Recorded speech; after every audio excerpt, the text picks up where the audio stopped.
अस्सलाम वालेकुम स्टूडेंट्स, उम्मीद है आप सब खैरियत से होंगे। जी तो हम लोगों ने चैप्टर स्टार्ट किया था 3 ऑर्गेनिक केमिस्ट्री। आज हम उसका एक इम्पॉर्टेंट टॉपिक पढ़ेंगे जिसको कहते हैं क्लासिफिकेशन ऑफ ऑर्गेनिक कंपाउंड्स। ठीक है, मतलब ऑर्गेनिक कंपाउंड्स को क्लासीफाई कैसे किया जा रहा है, कितनी क्लासेस में क्लासीफाई किया जा रहा है। ठीक है, उसकी डिविजन्स क्या हैं। सबसे पहले हम देखते हैं जो हमारे पास क्लासिफिकेशन है वो 2 हैं। ठीक है, ऑर्गेनिक कंपाउंड की जो मेन क्लासिफिकेशंस है ना वो 2 हैं। ठीक है, इन 2 में एक हमारे पास आ जाती है open chain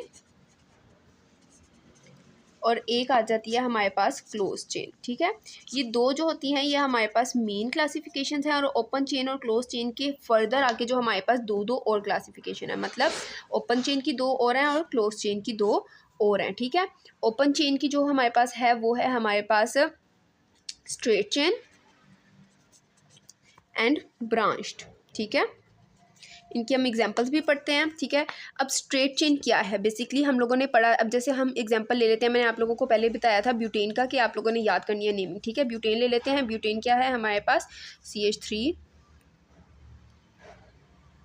CH2 CH2 CH3। ठीक है, ये हमारे पास ब्यूटेन है। ठीक है, ये एक प्रॉपर स्ट्रेट चेन में है तो इस वजह से इसको हम लोगों ने क्या कह दिया है, स्ट्रेट चेन और ओपन चेन ऑर्गेनिक कंपाउंड। ठीक है, लेकिन अब आपने देखा था कि हमारे पास आइसोब्यूटेन था। ठीक है, आइसोब्यूटेन में हमारे पास क्या था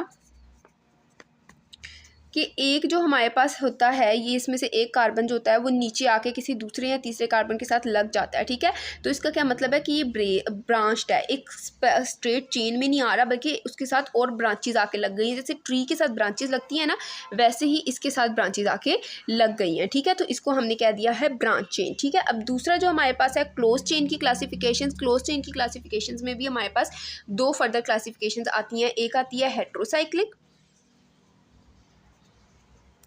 और क्या होती है होमोसाइक्लिक। ठीक है, आपने देखना है ओपन चेन जो होगा वो ओपन एक चेन में होगा। ठीक है, किसी दूसरे स्ट्रक्चर में नहीं होगा। आपने देखा है ओपन चेन में जो स्ट्रेट और ब्रांच है वो दोनों चेन में है। ठीक है, और ओपनड है। ठीक है, इसी तरह जो क्लोज चेन होते हैं वो किसी शेप में होंगे। ठीक है, लेकिन उस शेप के अंदर जो हमारे पास उसके एटम्स या कंपाउंड्स होंगे वो हेट्रो या होमो हो सकते हैं। ठीक है, मतलब जैसे कि अब हम देखते हैं जी, तो क्लोज चेन में सबसे पहले हम देख लेते हैं क्लोज चेन साइक्लिक कंपाउंड्स में होमोसाइक्लिक। ठीक है, होमोसाइक्लिक का मतलब होता है उसमें हमारे पास सिर्फ कार्बन और हाइड्रोजन होगा, कार्बन हाइड्रोजन के अलावा कोई दूसरा कंपाउंड नहीं होगा। जैसे कि हम देख लेते हैं एक साइक्लोप्रोपेन। ठीक है, प्रोपेन मतलब कि उसमें 3 कार्बन होंगे और साइक्लो मतलब उसकी साइक्लिक शेप होगी। ठीक है, वो ऐसा होगा CH2 CH2 CH2। ठीक है, देखिए आपने इसमें हमारे पास सिर्फ कार्बन और हाइड्रोजन है, इसमें कोई दूसरी तीसरी चीज़ नहीं है। ठीक है, तो इसको हम लोगों ने होमोसाइक्लिक कह दिया है।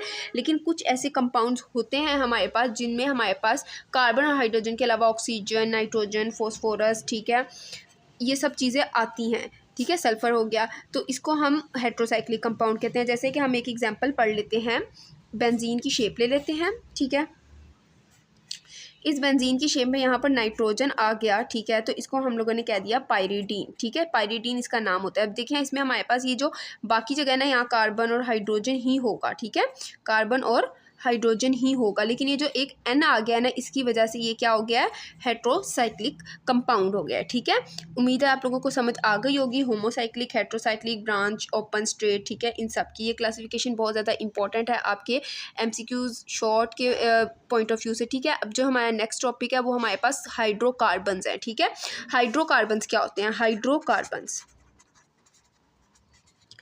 Hydro means hydrogen, carbon means hydrocarbon. ठीक है, हाइड्रोजन और कार्बन का जहाँ बॉन्ड होगा, जिन कंपाउंड्स में या जिन एलिमेंट्स में हाइड्रोजन और कार्बन का बॉन्ड होगा उनको हम हाइड्रोकार्बन बोल देते हैं। ठीक है, अब ये जो हाइड्रोकार्बन है इनकी फर्दर क्लासिफिकेशन है। ठीक है, 2 तरह के हमारे पास हाइड्रोकार्बन आ जाते हैं जिनको हमने स्टडी करना है। ठीक है, एक हमारे पास आ जाते हैं saturated and second one is unsaturated. ठीक है, ये सैचुरेटेड और अनसेचुरेटेड का डिफरेंस बहुत ज़्यादा इंपॉर्टेंट है। आप लोगों बेशक यहाँ से स्क्रीनशॉट ले लीजिएगा। ठीक है, मैं आपको डिफरेंस बना के दिखाऊंगी, ये शॉर्ट में बहुत ज़्यादा आता है। ठीक है जी, तो अब हम सैचुरेटेड और अनसेचुरेटेड हाइड्रोकार्बन्स का डिफरेंस पढ़ लेते हैं। ठीक है, सबसे पहले जो है वो हमारे पास है सैचुरेटेड।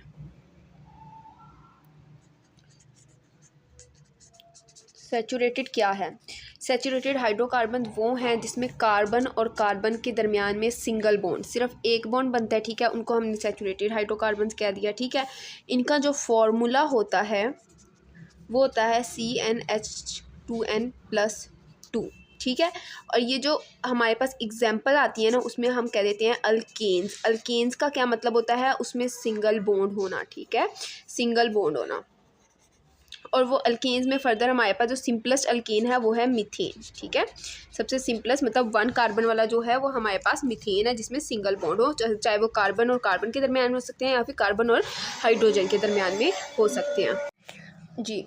तो इसके अलावा सैचुरेटेड हाइड्रोकार्बन जो हैं ये लेस रिएक्टिव हैं, ठीक है। लेस रिएक्शन का मतलब होता है ये कम रिएक्शन शो करते हैं, जिसकी वजह से ये ज़्यादा स्टेबल है, इनके साथ छेड़छाड़ करना ज़्यादा मुश्किल है हमारे लिए, ठीक है जी। तो अनसैचुरेटेड हाइड्रोकार्बन्स में हमारे पास कार्बन कार्बन डबल और ट्रिपल बॉन्ड आता है। डबल बॉन्ड जो होता है इसको हम अल्कीन कहते हैं और ट्रिपल बॉन्ड को हम अल्काइन कहते हैं, ठीक है। अल्कीन का जो फार्मूला है वो CnH2n है, ठीक है, और अल्काइन का फार्मूला है CnH2n-2। इसमें जो एग्जाम्पल्स हमारे पास आती हैं वो इथीन और इथाइन आ जाता है, ठीक है। हमारे पास आपने देखा होगा ये जो वर्ड एन और ईन और आइन आ रहा है ना, ठीक है, ये अल्केन अल्कीन अल्काइन के लास्ट वर्डिंग में से हमारे पास आ रहा है, ठीक है। लास्ट में हम लोग इसकी पढ़ लेते हैं कैरेक्टरिस्टिक्स, ठीक है। ये ज़्यादा रिएक्टिव है और लेस स्टेबल है, ठीक है। जैसे कि हमने देखा था सैचुरेटेड जो है वो लेस रिएक्टिव और मोर स्टेबल है, लेकिन ये जो हमारे पास अनसैचुरेटेड है ये मोर रिएक्टिव और लेस स्टेबल है, ठीक है जी। तो नेक्स्ट टॉपिक है हमारा general characteristics of organic compound, ठीक है। सबसे पहले हम देख लेते हैं इसकी अकरेंस क्या है। अकरेंस में अगर हम देखें मतलब ये कहाँ से प्रोड्यूस हुए हैं, तो ये हमारे पास लिविंग थिंग्स में से आते हैं, ठीक है। जैसे कि आपको पता होगा हमारे पास जो फॉसिल्स, नेचुरल गैस, पेट्रोलियम आता है ये हमारे पास लिविंग थिंग से आता है, ठीक है। तो ऑर्गेनिक कंपाउंड्स हमारे पास हमेशा लिविंग थिंग से आते हैं। इनकी जो नेचर होती है ये कोवलेंट इन नेचर होते हैं, ठीक है, मतलब इनके कोवलेंट बॉन्ड बनता है, ठीक है।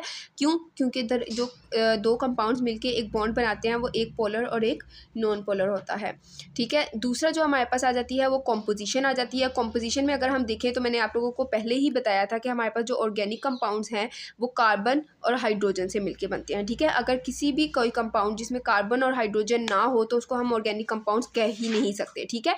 लेकिन कहीं कहीं पर हमारे पास रेयर केस आ जाते हैं, जैसे कि हमारे पास ऑक्सीजन, नाइट्रोजन, सल्फर, फॉस्फोरस आ जाता है, ठीक है। लेकिन उनमें भी कार्बन और हाइड्रोजन मस्ट होगा, उनके साथ जो थर्ड एलिमेंट होगा वो ऑक्सीजन, नाइट्रोजन हो सकता है, ठीक है।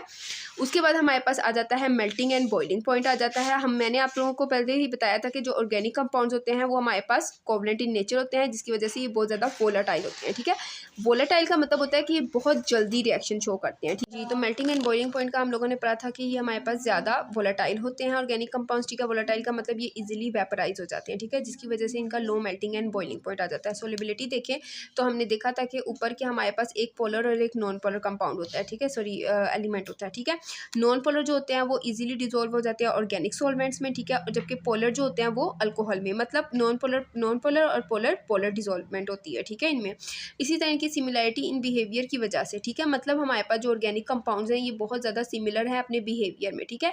इनके सिमिलर बिहेवियर की वजह से इनकी क्लासिफिकेशन हम बहुत ज़्यादा ईजीली कर सकते हैं, ठीक है। और हर क्लासिफिकेशन मतलब ऐसे कि हमारे पास जैसे हम लोगों ने पहले भी पढ़ा है मीथेन, इथेन, प्रोपेन, ब्यूटेन, ठीक है, ये ईजिली क्लासिफिकेशन हम बहुत ज़्यादा अच्छे से कर सकते हैं। इस पर प्रॉपर एक फंक्शनल ग्रुप्स बने हुए हैं, मतलब हर एक अलग अलग ऑर्गेनिक कंपाउंड डिवाइड हुआ है, ठीक है।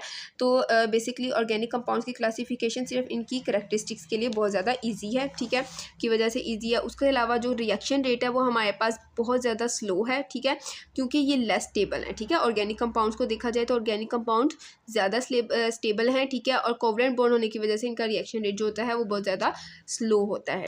तो आज का टॉपिक यहीं पर ख़त्म करते हैं। उम्मीद है आप सबको समझ आ गई होगी। अगर कुछ भी समझ नहीं आई तो मुझे बताएं, मैं दूसरी वीडियो बना के आपको दोबारा से समझा दूँगी, ठीक है। आज के लिए अल्लाह हाफिज़।